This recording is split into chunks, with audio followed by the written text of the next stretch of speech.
Hey folks, this is Gene from Regular Guy Mountain Biking with my buddy Andy from 732 MTB, and we are going to give you our top tips on how to install the invisiFRAME frame protection kit. So here's the deal. I got myself a new Santa Cruz Nomad. It's right back over there. And very beautiful bike. Very beautiful bike. Thank you. Very beautiful bike. I got to make sure you hold the mic up. I just realized I forgot about that. Yeah, it's okay. Good. And I didn't want anything to happen to it. Now, Andy's installed the invisiFRAME kit a number of times, and he's done a really, really good job. So I asked him to come over and give me a hand. We started recording the video, and it wasn't going to go well, because it's basically, right, it was going to be like... Yeah, it's a tedious process, so it takes some time. Yeah. So, you know, it's like you want to time-lapse the whole thing. Yeah, it's like, hey, let's sit here and watch Gene and Andy rub his bike for half an hour. It's like, that's like...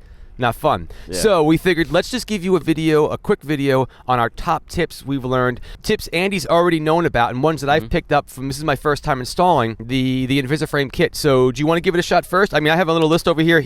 Well, the first one is you got to set aside some time, just because this isn't something you can do in an hour or two. You want to set aside some time that you're going to have enough time to complete it, or unless you're going to do it, throughout the week. But it does take some time to apply this. So one of the things I said, just like you had over here, you got to clean your bike. When Andy came over, he had these two different solutions. Yeah, actually, right? I used a 50-50 solution of isopropanol and water, and that cleans it more than enough just to keep any dust off the bike, because it'll get under the invisiFRAME and you'll actually see it. So especially any grease that comes from our hands, you just want to get it off and make sure it's completely clear. Because you got to figure, if you ever put a screen protector on top of your phone and you're trying to get the dust off your phone, this is just like a really freaking big phone, so the principles still apply.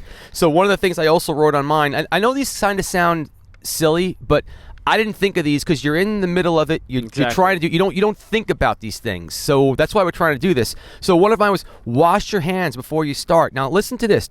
Listen. Honestly, you should do this, because what happened was I was getting my bike ready, getting the frame ready, and once I started spraying some of the stuff, some of the liquid was like greasy color, because I was getting my bike ready and I didn't think about it ahead of time. You gotta wash your hands. Everything's got to be clean. If you're wondering why we're sitting here with microphones by a building, we're here and all dirty. And all dirty. We just got back from Mountain Creek to basically try out the invisiFRAME and see how many rocks we can hit against the bike. So far it worked out pretty good. You want to lay out the sheet with all the stickers on it in a nice, well-lit area. Let me explain why I'm saying it. And again, some of these are sounding stupid obvious, but they're important. They're marked on a pretty good diagram. They give you that piece of paper, right? Yeah, they are. But they're not marked anything special on the big sticker sheet. Like, you have to find out where everything is. Exactly. And it's pretty hard to see just because it's clear and there's white, I guess, like sticking paper behind it. So it's kind of hard to see unless it's under good lighting. And what happens is there's usually a left and a right for something. Yes. Like a stanchion, or not stanchion, but I mean a left and right, like for a chainstay. Exactly. And the problem is they're relatively similar, but not completely, because there's different things. If you take the wrong one, that just sucks. So lay it out in a well-lit area so you can see everything, and while you're doing that, you're going to want to mark off the ones. That was Andy's idea. That was smart. The ones that you already did, just mark them off. That way you're not, kind of looking what you're doing next, and you already know exactly which ones you did and which ones are going to follow. Now, for me, start out with a small piece first. Really, folks, don't go to be a hero and take the one for the... Really, this is tricky. The next one I do, I'll be better. But if this is the first one you're doing and the only one you're doing, you're not going to be good at it. Don't take the biggest piece you have and hope it's going to come out good. Just don't. Yeah. Well, I guess it's personal preference. I prefer to do the big ones first, just because they take the most amount of time to squeegee out, get the bubbles out, and once you're done with that and you get enough experience per se on those, the small ones are a blast. But I mean, I guess that's all personal preference. And he's good at it too, though. He's done. How many have you done now? With yours, helping with yours, about 8. The number of the day is 8. Yeah, 8. 8. Yeah.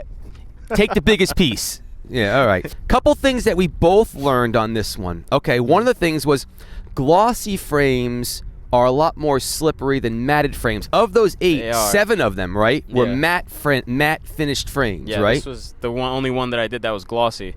So I just felt like, I guess the clear on it maybe makes it a little more slippery. So so when we put the stickers on, they were sliding around, because what you have to do, this is what Andy taught me, you're pushing the water out from under the sticker, right? That's what makes it stick. What you're doing is you're actually putting lube, which is the solution that they send, with the baby shampoo and water, you're putting lube on the sticker just to move it in place.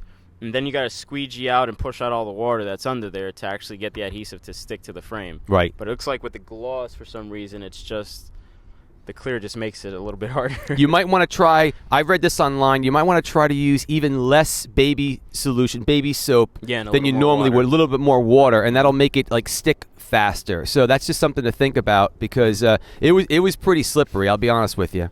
The other thing that we learned was that, this is what I learned after Andy said, Gene, don't spray so much water on the sticker. I was going, more is better, right? Yeah, right. And he's like, look at him. The problem is the more water on the sticker, the harder it is to get the water out. the more you got to squeegee out. So don't go, that's it. Maybe like 1 or 2 quick sprays. It spreads around. You'll have enough. Yeah, you will. Yeah, don't overspray. I totally did that wrong. Oh, here was another pretty big one. Darker frames show more imperfections than lighter color frames. I know that sounds obvious, but here, understand something. When we were doing mine, right, we were looking at the marbling. Yeah, it was like some marbling, I guess, from the soap and stuff. And we were like, what's going on with this thing? I honestly, I was getting kind of nervous. I'm like, maybe I should just take this stuff off. It's not going to work. And you see a lot more imperfections with the darker frame, but they went away.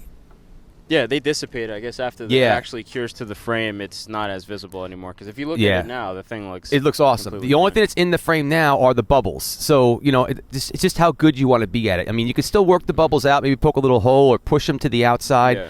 So if you do have bubbles, you can pop a little hole in there, maybe whatever you want to do. But for all the OCD guys. Yeah, exactly. You could do it. Bothers some people, but I mean, it still does its job either way. It does it. So. But that's one of the things. Don't be nervous if when you're done with the thing, you see a little bit of marbling or it doesn't look very clear. Yeah. That'll dry out unless you didn't wash your hands or didn't do the things we said in the beginning. And if it's grease or oil, well, then you're SOL. I mean, what did I say? Wash your hands. If you didn't, then I got no love for you. Just give it a day. Exactly. You got to give it exactly. The day, Andy kept on texting me, is it clear? Is it clear? And I'm like, and it looks really good now. Yeah. Okay, another thing I learned over here. When you have a section that's curved, right? A section that's curved on the bike, you got to hold that sticker in place sometimes, right? Yeah, you got to actually kind of keep rubbing it and rubbing it. I usually do it with my fingers. Make sure your fingers are wet with the lube, and you just keep rubbing it until all that stuff comes out. Or you can even grab a microfiber and kind of like put your finger under it and just rub it out until all that solution comes out, and then it finally actually just sticks. Yeah. Yeah. Especially, for the curvatures of the frames. Sometimes some frames are harder, some frames are easier. Yep. Depends on how it curves, really. Because the stickers have little slots in them that kind of make it bend around certain sections. So sometimes you got to kind of hold it there, get the water out, hold it, get the water out, hold it. It'll eventually stick. Work your way into it, really. It takes time. The biggest thing is patience. Patience. It takes a lot of time. It does. Now, how are we doing so far? Like I got a couple things. I got all the same ones you got. You get the same things? Well, good. All right. Okay. Here was one that I noticed as well. It comes with a squeegee. I had an extra little plastic thing that I was using to kind of help so we could both work together. The rubber squeegee's better. The plastic one, like if you push too hard, it was kind of getting stuck a little bit. Actually pull the vinyl with it. So exactly. You got to be really careful. Make sure the edges are rounded and they're not pointy or real thin. Yeah. You got to be gentle with the thing. So maybe get another one. Like a credit card or anything. No, definitely not. If that's all you got, really, I would put it under a microfiber and use it that way. That's a smart idea.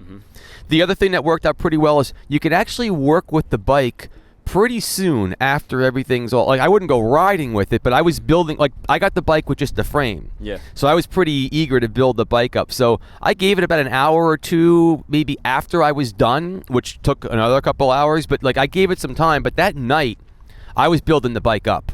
There was still marbling in it. Yeah. By the next morning, I was like, it's like a new bike. It looked amazing. Totally worth it. Yeah. Another tip that you would probably include is every time you apply a piece, just make sure you wipe down the bike again with the isopropanol, just because the stuff's going to drip. Once you're squeegeeing everything out and trying to get all that solution out from under the sticker, it's going to drip on the bike again. Good point. So you just want to go ahead and clean it before adding another one. When you put your final piece on, you'll find that they give you a lot of extra little pieces. Don't throw those away. You can use them to maybe double up some areas if you want to have it really thick for like where cables might rub. Yeah. Or maybe the invisiFRAME doesn't cover a particular area that you want to cover, or maybe you just want to keep it for the bike. It's not like it's like a huge piece, but they give you a couple little pieces. Little rectangles that yeah. you could use for whatever. Yeah. But it's real thick vinyl, so it's good protecting. It's not like it's good. A piece of sticker. So I definitely learned a lot. I while I was doing it, I was basically saying I'm never going to do this again. Really? Yeah, it was. Yeah, exactly. Yeah, really. Yeah. We were joking about this. If you had to do this and put Cushcore on the same day, you just start drinking. Just start drinking early in the morning because it's gonna be hell. But now that it's done, and I learned a lot. I would definitely do it again. I'd like to try it on a matte bike with a lighter color. And I bet you the thing would look flawless because the bubbles, you probably wouldn't even see them really. It would look awesome. I was very impressed with how well it adhered to the bike. Yeah. Yeah. They do look really good. So big thanks to Andy. He drove all the way over to my house. It was like an hour and a half, 2 hours. He lives up in Canada, by the way. They don't live in Canada. Close enough. Close enough if you see the mountains. In Canada, kind of. So it was a big thanks to him. He came all the way up. So definitely take a look at in fact, right over here, I should have a link to Andy's channel. All right, not up his nose, but right over there. Yeah. And then if you want to learn more about maybe building mountain bikes, I got a video right around here someplace about building mountain bikes, a whole thing like that. Hopefully this helped you, right? You know, just some things you'll know before you actually start doing it, because you can go into it blind and kind of look at the solution like, oh, what the hell's this, and not know what to do. But at least hopefully this video points you in the right direction. Yeah, I think this will be a lot better than just watching us rub my bike for 2 hours. Yeah. Keep the party on the pedals, my friends. All right. Andy and Gene, thank you very much, and we'll catch you later on. Bye-bye. Take care, guys.